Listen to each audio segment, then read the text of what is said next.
notch. My name is Alex Alexander. Thank you, Femi and Ellen, for that awesome intro. It's hard being the first one up, I swear for God. But I'm about to give you a little poetry to start your night off real quick. Yes, ma'am. Do you mind? I don't mind. Sweet, thank you, I love it, I love it. This piece is called Perfect Vision. I take permanent pictures of temporary people. Mere souvenirs from all the lives that I have visited. See, I've given them four corners to exist in, when in actuality they deserve far less than this, but I digress in this sentiment. See, these images have meant more to me than the nanoseconds spent on capturing that moment perfectly. And it will never happen again. No, not without me. See, the light will never fall upon your skin the same as it did on the day that you got vulnerable for me. The day you released yourself from vanity and happened to let your spirit breathe. It was called photography, which is Greek for light drawing. See, your light drew me into you and we made some art that day.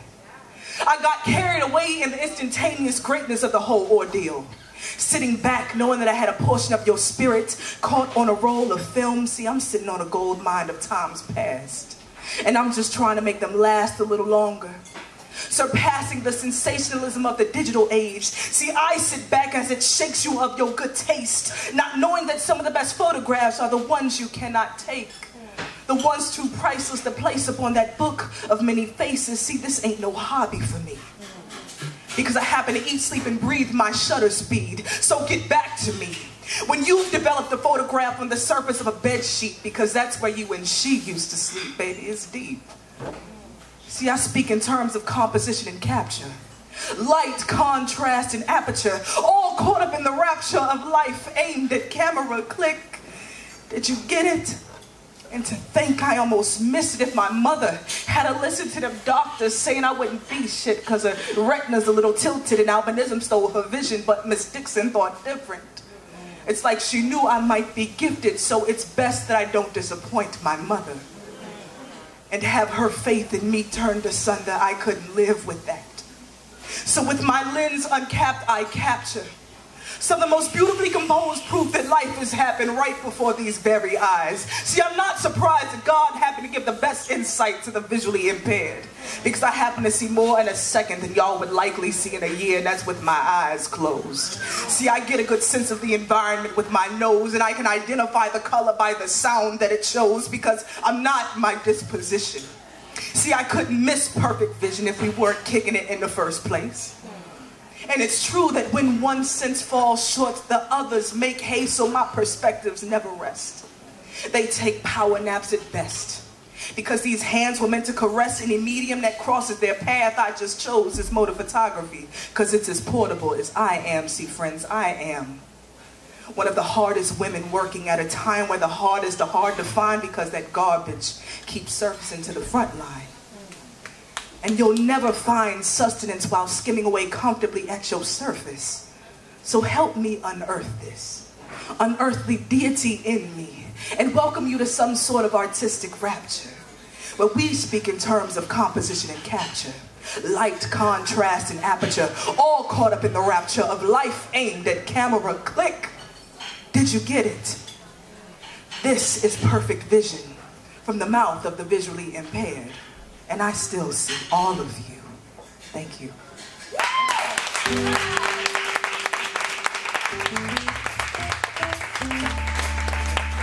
And shout out to my girl, Joelle Dion, who's on the floor right now as our photographer for the night.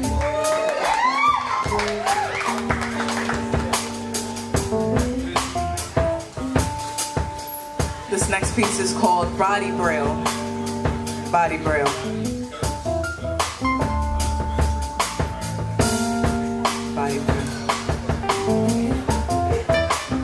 Can I get a tiny bit of volume on the mic, just a little bit more? Just a little. Perfect.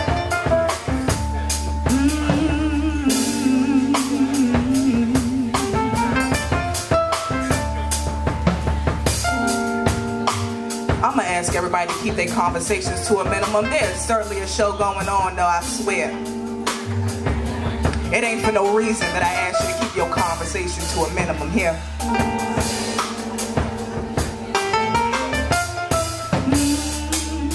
She didn't know, didn't know, didn't know, didn't know, didn't know how beautiful she was. Oh, she didn't know, didn't know, didn't know, didn't know, didn't know how beautiful she was. Here's the story. It wasn't enough just to know her. I had to really get to know her. So as I undressed her, she warned me of all the scars. She said, please don't be afraid. Most of them have healed, but yes, there's still some that are fresh. She said, I know that I'm a mess. But there upon her silence is where I touched her. Eyes closed and receptors wide open. I read that woman's body like Braille. The story began at her ribs and it read so well, that's where the first markings lived.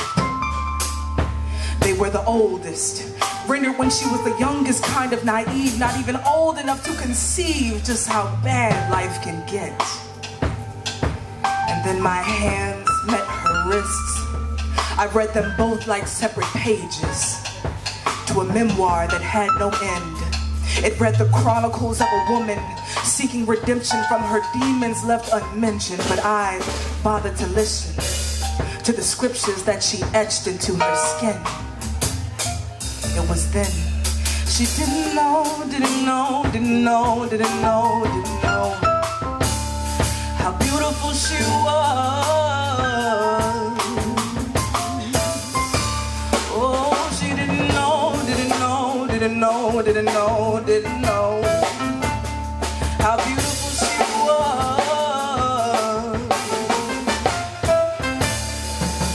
Tired from reading, I rest my hands upon her knees as she begs me to read even further.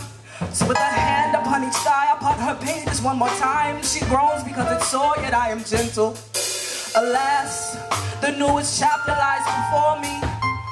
Crimson ink still wet, but very legible. The newest chapter lies before me. Her crimson ink still wet, but very legible. See, these are her deepest wounds yet. I mean, these are her deepest words yet. See, they've been etched into her flesh like diary entries that were written for her eyes only. But baby, if only she knew how beautiful she was. If only the blood pumping to her heart was enough for her to feel alive. If only she didn't have to feel it rushing from her thighs. If I could teach my woman to grip these pens instead of knives, I could teach her how to write these stories down on parchment instead.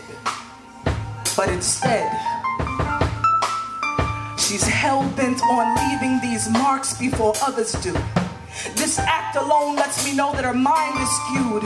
But I say before I go to bed with you, perhaps you need to go ahead and wake on up for you. I'm just a band-aid upon a gunshot wound, and darling, you've got some healing left to do. I'm just a band-aid on her gunshot wound. I said she's got more healing left to do, and it does not begin with loving me. See, she cannot possibly love me, because she has yet to love herself. See, I can teach her endless affection, but I can't give herself wealth.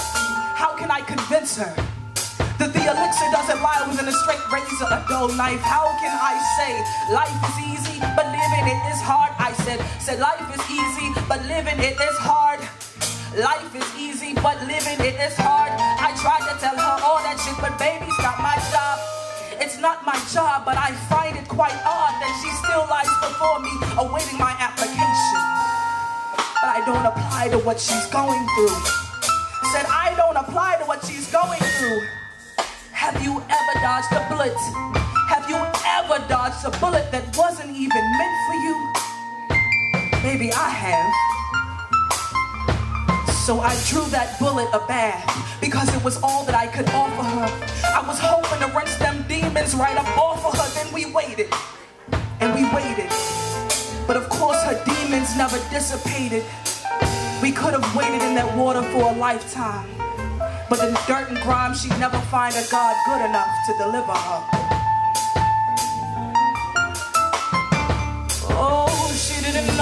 didn't know, didn't know, didn't know, didn't know how beautiful she was. She didn't know, didn't know, didn't know, didn't know, didn't know how beautiful she was. No, no, no, no. Peace.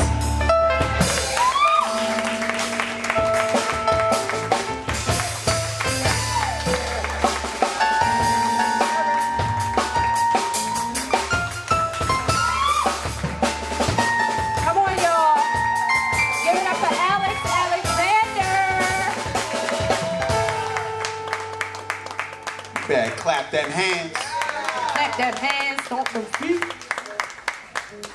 There we go.